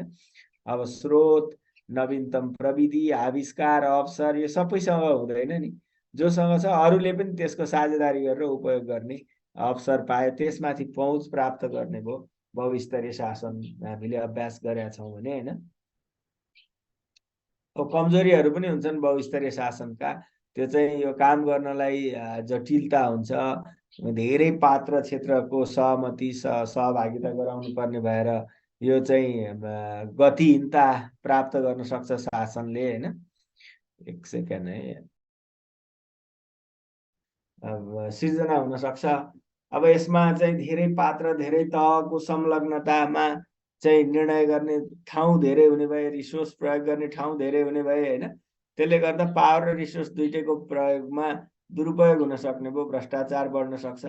यसमा नैतिक जोखिमको प्रश्न आउन सक्छ, स्थानीयता, मौलिकता, हैन, नैतिकता, यो बढी विवेकको, लेनदेनको, मुनाफा घाटाको आधारमा मात्रै न साझेदारी सहकारिता हुन सक्छ। त्यसैले इथिकल पाटो, मोरल पाटो, यिनीहरूमा चाहिँ जोखिम पैदा हुन सक्छ। अकाउन्टेबिलिटी कसरी कायम गर्ने भन्ने कठिनाइ हुन सक्छ। अब रिडिस्ट्रिब्युसनमा व्यवधान पुग्न सक्छ। पुनर्वितरण भनेको हुनेहरूबाट नहुनेहरूमा अवसर, सम्पत्ति, स्रोत, यिनीहरूको वितरण गर्ने कुरा, यो सबै एउटाले अथवा निश्चित तहले वा शक्तिको अभ्यासकर्ताले हस्तक्षेप गर्नुपर्ने हुन्छ। तर सबैलाई सहभागी गराएपछि आफ्नो आफ्नो हित बचाउनमा सबै लाग्छन्। त्यसैले रिडिस्ट्रिब्युसनमा यसले चाहिँ असर पुर्याउन सक्ने भयो। अनि ग्लोबल ग्याप पनि सिर्जना हुने भयो। डोमेस्टिक हिसाबले पनि रिच र पुवरका बिचमा ग्याप पनि आउन सक्यो। अनावश्यक खर्चमा बढोत्तरी हुन्छ। धेरै तह, पात्र, संरचना अनि निगोसिएसनमा लामो समय, निर्णयका लागि लामो समय, सबैलाई खर्च बढ्छ। पात्र र तहका बिचमा द्वन्द्वको सम्भावना सिर्जना हुन सक्ने भयो, हैन। सरकारको भूमिका कमजोर हुने भयो, अरू पात्रहरू बढी बलिया तहहरू हुने भए। यस्तो खालको अघि प्रश्न थियो, सबल दुर्बल पक्ष भनेको यही नै हो। यी कुराहरू लेख्नु होला। अनि नेपालको संविधानमा के व्यवस्था छ भन्ने त अब खास गरिकन संघीयता, परराष्ट्र सम्बन्ध, निजी गैर सरकारी क्षेत्रहरूलाई शासनको अङ्गका रूपमा, अनि तिनै तह र प्राइभेट र पब्लिकका बिचमा अन्तर्राष्ट्रिय सम्बन्धसँग कस्तो सम्बन्ध राख्ने भन्ने नीतिहरू, निर्देशक सिद्धान्तहरू के छन्, संविधानमा व्यवस्थाहरू के छन्, त्यही नै हो।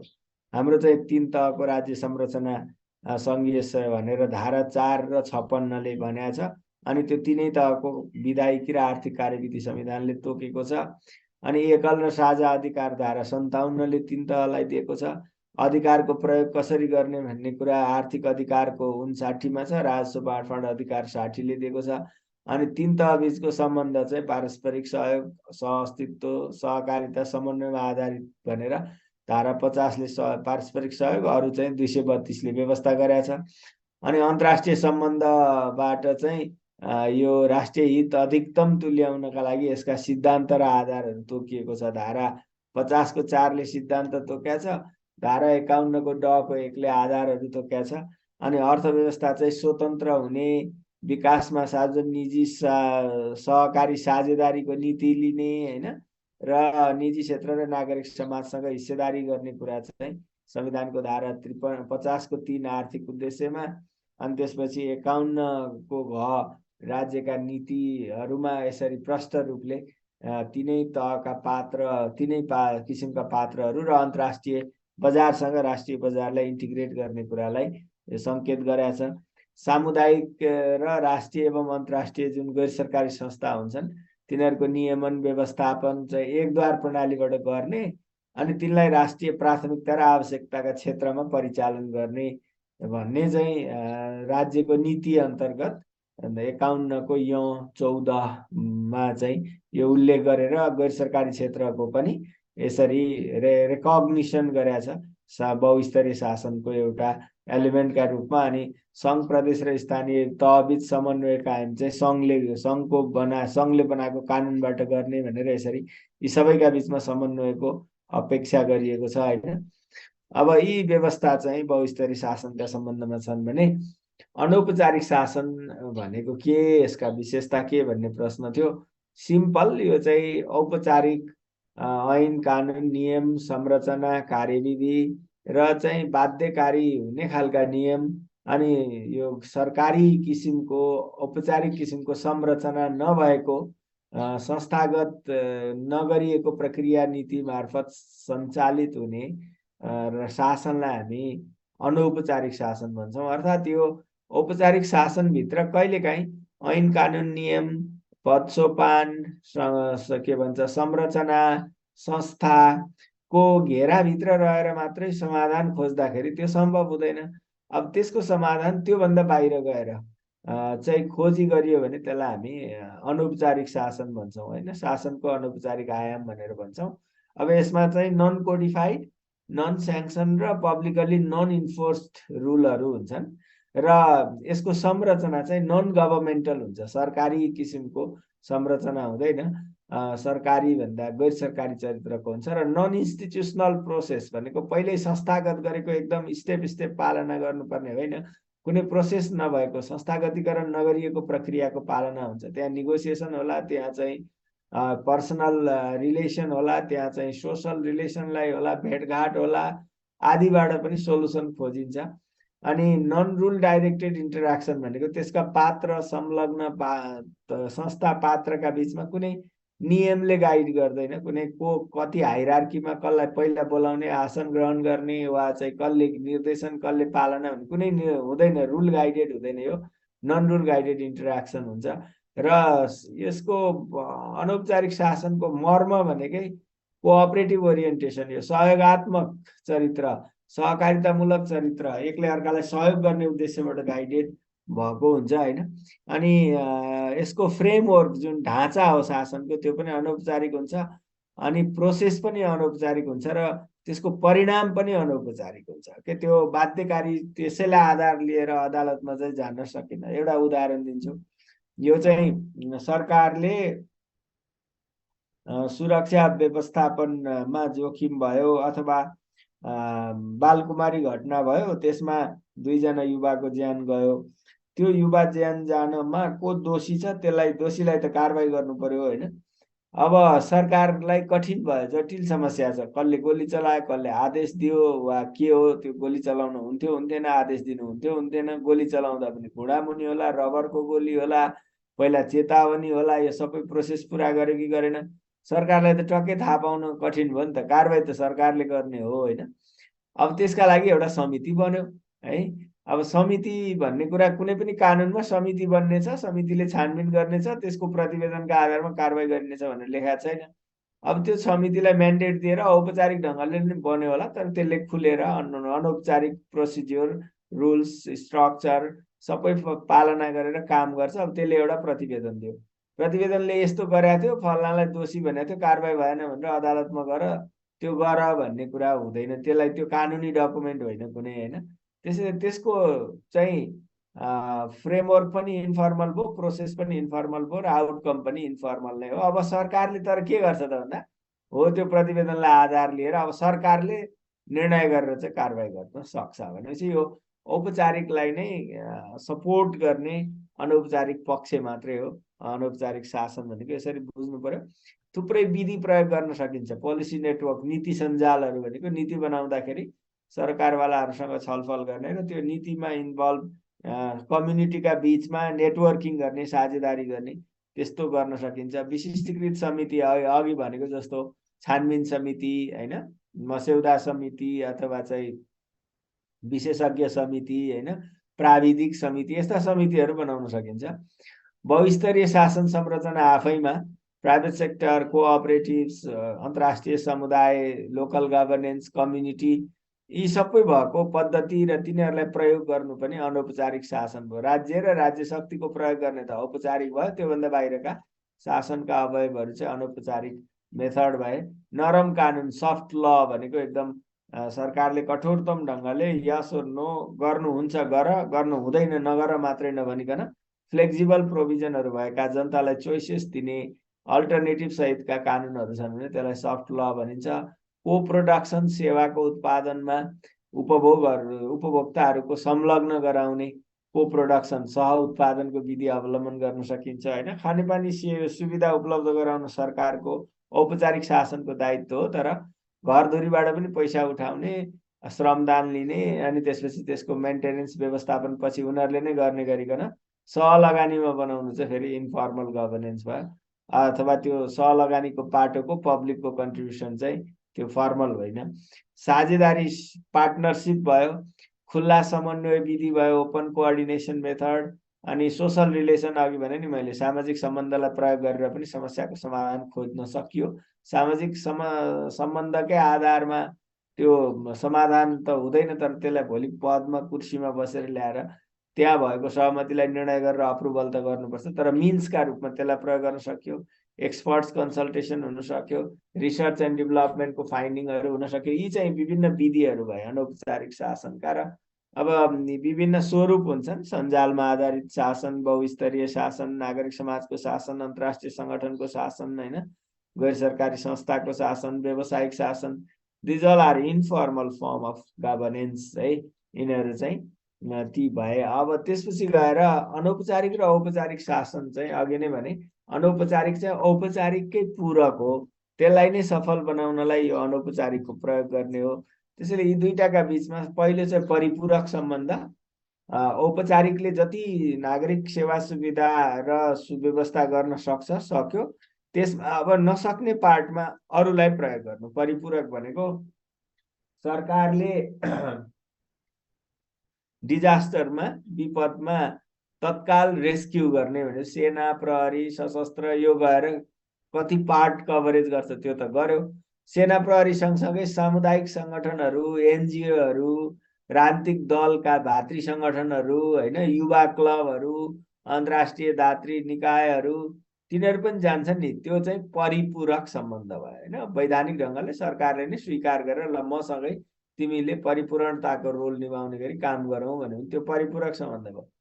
समायोजनकारी चाहिँ सरकार पुग्न पनि सकेको थिएन, सरकारले देखेको पनि थिएन, स्थानीय समुदायले, संस्थाले वा एनजिओले वा प्राइभेट सेक्टरले वा कम्युनिटी इटसेल्फले कुनै काम गर्यो, शासनले गर्नुपर्ने काम गर्यो, पछि सरकारले त्यो कुरामाथि एक्सन लिनुको सट्टा त्यसले कुनै सिरियस मानव अधिकारको हनन गरेका छैन, कसैलाई अन्यायमा परेका छैन, त्यसमा संलग्न र प्रभावितहरू दुवै सन्तुष्ट छन् भने त्यसलाई रेकग्नाइज गरिदिने, द्याट्स फाइन, तिमीहरूले आफै यो केस मिलाएछौ, यो काम गरेछौ, इट्स ओके भनेर त्यसलाई समायोजन गर्ने, एडजस्ट गर्ने कुरा, त्यस्तो सम्बन्ध हुन सक्छ। अर्को चाहिँ प्रतिस्पर्धी, सरकारले पनि गरिरहेछ, प्राइभेटले पनि वा नन गभर्मेन्टले पनि गरिरहेछ। त्यहाँ चाहिँ दुईटै अस्तित्वका लागि टफ कम्पिटिसनमा छन्। जस्तो सरकारी विद्यालय र निजी विद्यालय, सरकारी अस्पताल र निजी अस्पताल, त्यहाँ त कम्पिटिटिभ रिलेसन छ। अब निजी बढी बलियो हुँदै गएपछि सरकारी स्कुलहरू बन्द हुँदै गएका छन्, होइन। अब त्यो बन्द हुने स्थिति हुनु त कम्पिटिटिभ भएन, बराबर हैसियतमा चल्नुले चाहिँ शासनलाई राम्रो बनाउँछ, समृद्धि बनाउँछ, त्यो खालको प्रतिस्पर्धी सम्बन्ध हुन्छ। अनि प्रतिस्थापनकारी चाहिँ अब बिस्तारै अनौपचारिक शासनका पक्षहरू बलियो हुँदै गएर औपचारिक शासनका पक्षहरू कमजोर हुँदै गएपछि भोलिपर्सि जनताले विश्वास अनौपचारिकलाई गर्छन् र अनि अनौपचारिकले औपचारिकलाई प्रतिस्थापन गरिदिन्छ। जस्तो ठेक्कापट्टाबाट सानसानो काम पनि भइराखेको थियो, सरकारले अमानतबाट कार्यालयहरूले काम गर्थे, तर अहिले समुदायले, उपभोक्ता समितिले त्यो काम गरेपछि बढी उपभोक्ता समिति सफल हुँदै गयो। हाम्रोमा त एकदम असफल छ भने अब त्यहाँ पछि स्थापितै भएर उपभोक्ता समितिलाई नै वैधानिक मानेर अहिले हामीले कानुनमा राखेर 1 करोडसम्मको चाहिँ उपभोक्ता समिति मार्फत गराउन सक्ने भन्ने व्यवस्थै गरेका छौँ भनेर यसरी अनौपचारिकलाई चाहिँ अनौपचारिकले औपचारिकलाई नै प्रतिस्थापन गरिदिन सक्छ। भोलि जनताको ट्रस्ट नै त्यहाँ भयो भने शासनले के गर्छ त भन्दा यो नै औपचारिक हो भनेर कानुनमा व्यवस्था गरेर त्यसलाई नै औपचारिक बनाइदिन्छ कि त्यो स्थिति, यस्तो सम्बन्ध हुन्छ भनेर भन्न सक्यो। अब सबल दुर्बल पक्ष यहाँ छ, उताको जस्तै बहुस्तरीय जस्तै हुन्छ अनौपचारिकको पनि।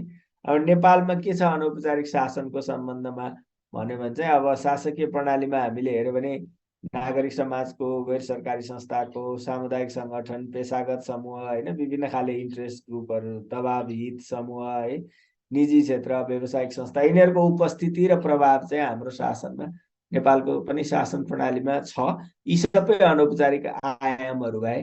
राज्यले चाहिँ सार्वजनिक निजी सहकारी साझेदारीलाई चाहिँ आर्थिक विकासको ढाँचाका रूपमा स्वीकार गरेको छ।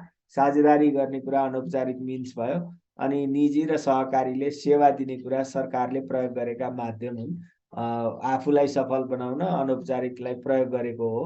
अनि औपचारिक संस्था र संरचनाबाट कहाँ हुन नसकेका जटिल समस्याको समाधान गर्न चाहिँ अब अघि भने नि मैले विशेषज्ञ समिति, छानबिन समिति, होइन, प्राविधिक समिति यस्ता र विज्ञ समूह यस्ता चाहिँ गठन गर्ने, स्पेसिफिक कमिटीहरू गठन गर्ने विशिष्टीकृत समिति भनेर अघि औजारमा भनेको थियो, त्यो हामीले गरेका छौँ।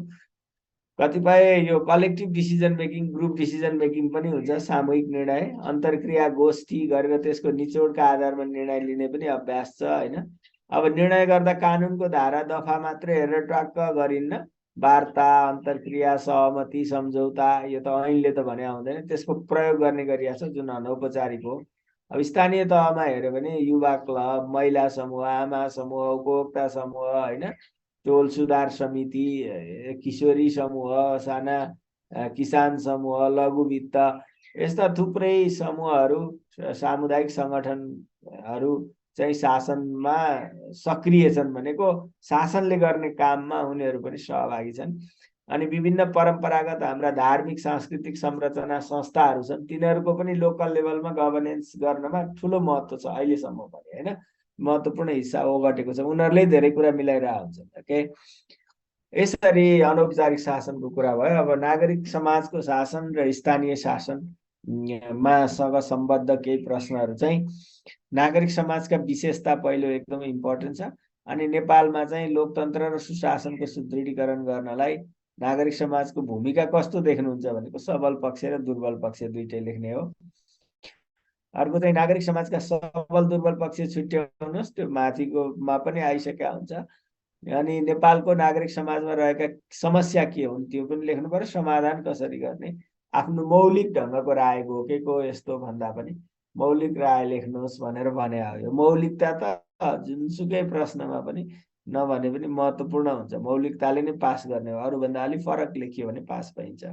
नागरिक समाजको शासन भन्नाले चाहिँ के बुझिन्छ त? अहिलेसम्म नागरिक समाजको मात्रै कुरा गरियो, शासन, नागरिक समाजको शासन भनेको चाहिँ के हो? अनि नेपालको समग्र शासन शासकीय आर्किटेक्ट, गभर्नेन्स आर्किटेक्टमा चाहिँ नागरिक समाजको भूमिका कमजोर छ भनिन्छ। त्यसलाई सशक्त बनाउनलाई त्यो नागरिक समाजभित्रकै आन्तरिक सुशासनमा चाहिँ कस्तो सुधार गर्नुपर्छ भन्ने कुरा अर्को प्रश्न हो। त्यो भित्रैको चाहिँ अब तिनीहरूको कार्यशैली पारदर्शी हुनु पर्यो, नागरिक समाजका मूल्य मान्यताबाट चल्नु पर्यो, सरकारसँग साझेदारी गरेर सरकारलाई सूचना दिएर स्थानीय तहसँग मिलेर काम गर्ने हुनु पर्यो। अनि त्यहाँभित्र एलिट क्याप्चर हुनु भएन नेतृत्वमा होइन, करप्सन हुन दिनु भएन, परिवारवाद हाबी छ भनिन्छ त्यो हुन दिनु भएन, निर्णय प्रक्रिया सहभागितामूलक हुनु पर्यो, आफू नितान्त रूपमा गैर नाफामूलक र स्वयंसेवी मूल्यबाट गाइडेड हुनु पर्यो, आफ्नो नाफा हेर्ने र फाइदा हेर्ने हुनु भएन होइन। अनि त्यसपछि जराधारसम्म पुगेर ग्रासरुट लेभलसम्म पुगेर पिपुल्स पार्टिसिपेसन र पिपुल्स कन्सेन्ट, जनताको सहभागिता र सहमति लिएर काम गर्ने पद्धति हुनु पर्यो होइन। अनि वित्तीय अनुशासन त्यो भित्रको हुनु पर्यो, लेखापालन, अडिट, सार्वजनिकीकरण, स्रोत आय व्ययको होइन। अनि अनुशासन, सदाचार, निष्ठा, नैतिकता नागरिक समाजका सदस्यहरूमा संस्थाभित्र त्यो पनि कायम गर्नु पर्यो भनेर आन्तरिक इन्टरनल गभर्नेन्सलाई के गरेर प्रमोट गर्नुपर्छ भन्ने कुरा लेख्ने हो चाहिँ नागरिक संस्थाहरूभित्रको कुरा हो यो चाहिँ होइन। अनि स्थानीय शासनको परिचय दिँदै यसका विशेषता र महत्त्वमाथि प्रकाश पार्नुहोस्। यो स्थानीय शासन चाहिँ हामीले यो विकेन्द्रीकरणमा डिटेल पनि पढ्छौँ, यहाँ धेरै उता पनि आएको छ फर्स्ट च्याप्टरमा पनि, त्यही भएर एउटा मात्रै क्वेसन यहाँ राख्ने। प्रभावकारी स्थानीय दुईटा हुँदैछ, शासनका लागि आवश्यक पर्ने पूर्व शर्तको कसीमा नेपालको स्थानीय शासनको मूल्याङ्कन गर्नुहोस्। के प्रिरिक्विजिट चाहिन्छ, नेपालमा त्यस्तो अवस्था छ कि छैन, के कमजोरी छन् भन्ने कुरा यसमा लेख्नु पर्यो। ओके, अब यही कुरा हो नागरिक समाज भनेको के हो भन्ने ब्रोडली सरकार, राजनीतिक दल, व्यावसायिक संस्था, परिवार बाहेकका सबै सङ्गठनहरू चाहिँ नागरिक समाज हुन्। र यसका विशेषता भने पनि सबल पक्ष भने पनि यही हो, यो गैर नाफामूलक हुन्छ, यो चाहिँ भोलिन्टरी हुन्छ, स्वयंसेवी हुन्छ वा त्यसमा स्वयंसेवीपना हुन्छ, ऐक्यभाव यानि कि सोलिडारिटी हुने भयो, आत्मउपकार सेल्फ हेल्पको भावनाबाट चल्ने भयो, स्वतस्फूर्त सामूहिक प्रयत्न हो यो भनेको, स्पोन्टेनियस कलेक्टिभ इफोर्ट हो नागरिक समाज भनेको होइन। अनि नागरिक अधिकार र व्यक्तिगत स्वतन्त्रताको पैरवी गर्छ यसले, advocacy for civic right and individual freedom, यसको मेन जोड त्यसैमा हुन्छ। विधिको शासनमा जोड, फोकसेस अन रुल अफ ल होइन नागरिक समाजले जहिले पनि। अनि नागरिक निगरानी र नैतिक दायित्व, यो चाहिँ सिभिक सर्भिलेन्स गर्छ, नागरिक खबरदारी निगरानी गर्ने कुरा गर्छ, सिभिक वाचडग्स होइन त्यसको भूमिका खेल्छ। र अनि it is a moral obligation, it is not a legal obligation के, यो चाहिँ यसको चाहिँ नैतिक दायित्व हुन्छ, यसको चाहिँ कानुनी दायित्व, कानुनले कसैलाई सदस्य नागरिक समाजमा संलग्न यो गराउने भन्ने हुँदैन। र न्यूनतम स्रोतमा अधिकतम कार्य सम्पादन, यसको सबल पक्ष पनि विशेषता पनि, it uses minimum resource and delivers maximum result. अनि जराधारसम्म पहुँच, access to grass root level भनेको जनताको घर दैलोसम्म यसको पहुँच हुन्छ र नागरिक सहभागिता the base of functioning of civil society is people's participation, citizen engagement. So these are the characteristics as well as strength. अब नागरिक समाजको शासन भनेको चाहिँ यस्ता नागरिक समाज गठित र सञ्चालित हुनमा प्रयोग गरिने संरचना नीति नियम यसको सबै समष्टिलाई हामी नागरिक समाजको शासन भन्छौँ। यो अनौपचारिक मूल्य मान्यतामा आधारित हुन्छ। अब यसका सबल पक्ष उता आइहाल्यो, दुर्बल पक्ष चाहिँ यो बहुस्तरीय शासन जस्तै जस्तै हुन्छ। नियमन र नियन्त्रण गर्न यसमा कठिनाइ हुन्छ, सरकारले नागरिक समाजलाई गर्न हुँदैन भन्ने सिद्धान्त छ। टाठाबाठा र परिवारवादको हावी हुने भयो, यसमा चाहिँ औपचारिक नियम ऐन कानुन नहुने हुँदा राजनीतिसँगको सीमा रेखा र कायम गर्न कठिन हुने भयो। कति यो चाहिँ सिभिल सोसाइटी हो या यो नागरिक राजनीति हो भन्ने छुट्याउन कठिन हुन्छ। नागरिक समाजका एक्टिभिटी पनि पोलिटिकल जस्तै देखिन्छन्। विदेशी स्वार्थको प्रभाव पर्ने हुन सक्छ, यसमा भ्रष्टाचार अनियमितताको जोखिम हुन सक्छ हैन।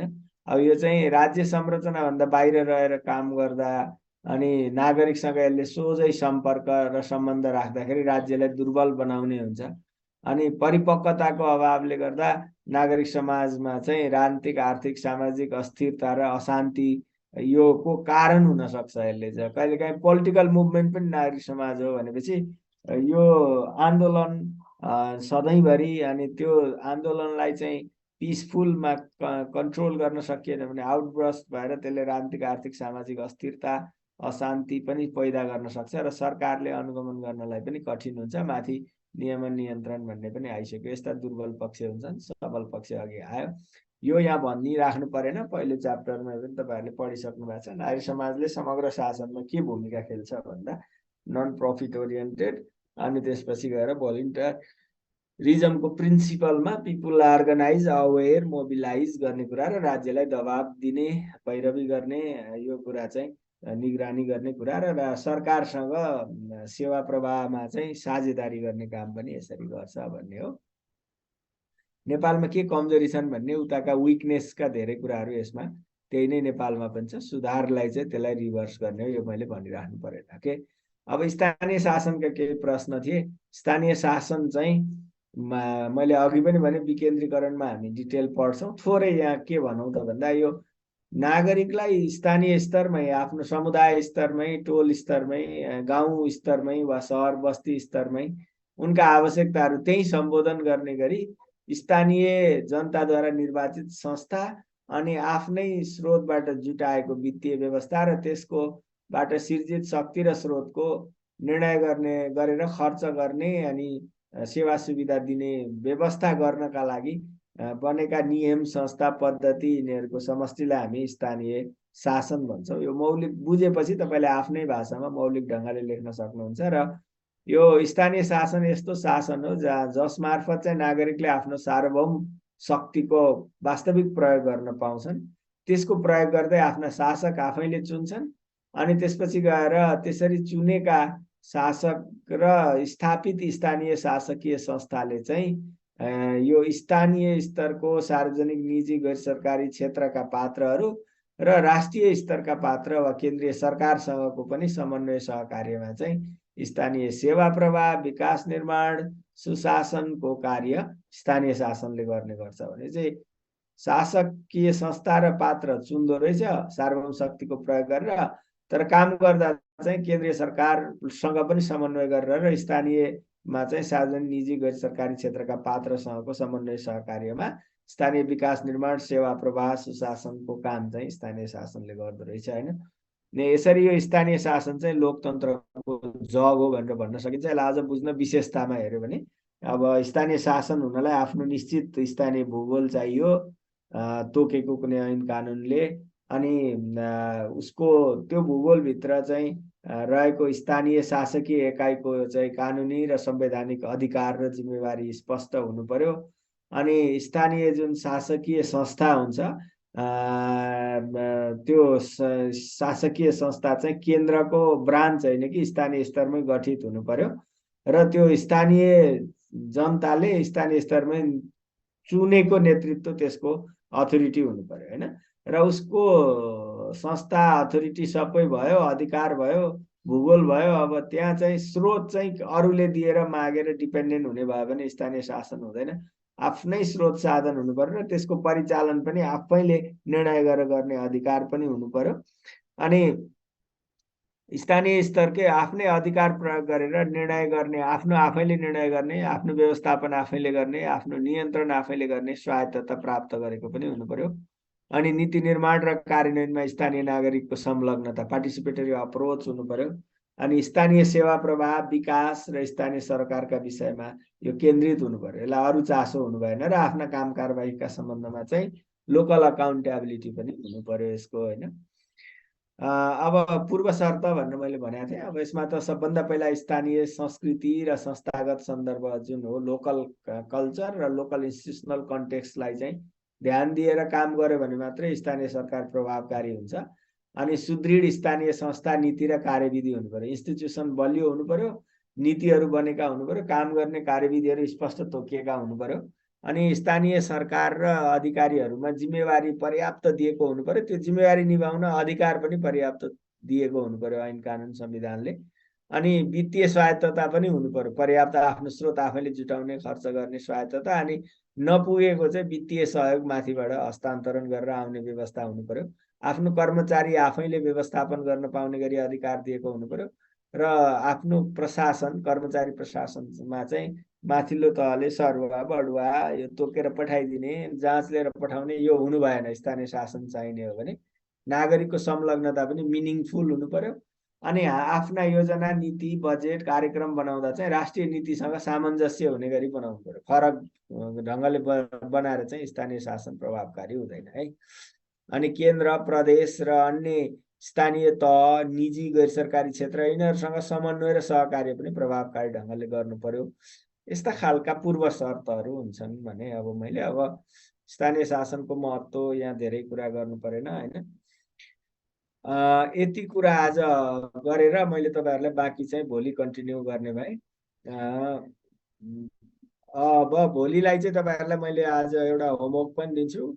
यो सहकारितामूलक शासन 1 नम्बरको यिनीहरूमध्ये कुनै प्रश्न पनि ल तपाईँले पहिला यो ह्यान्डआउट मैले सिँगै अहिले पठाइदिन्छु सर, र हेर्नलाई एकचोटि हेर्नुहोस्, तर घोकेर होइन, हेरेर बुझेर यो 6वटा मध्ये कुनै पनि प्रश्नको उत्तर लेख्नु होला। मैले 2 जनाको सुनेर भोलि सुरु गर्छु सुरुमै है त। आज चाहिँ मैले यतिकैमा बिदा गरेँ। सर धन्यवाद।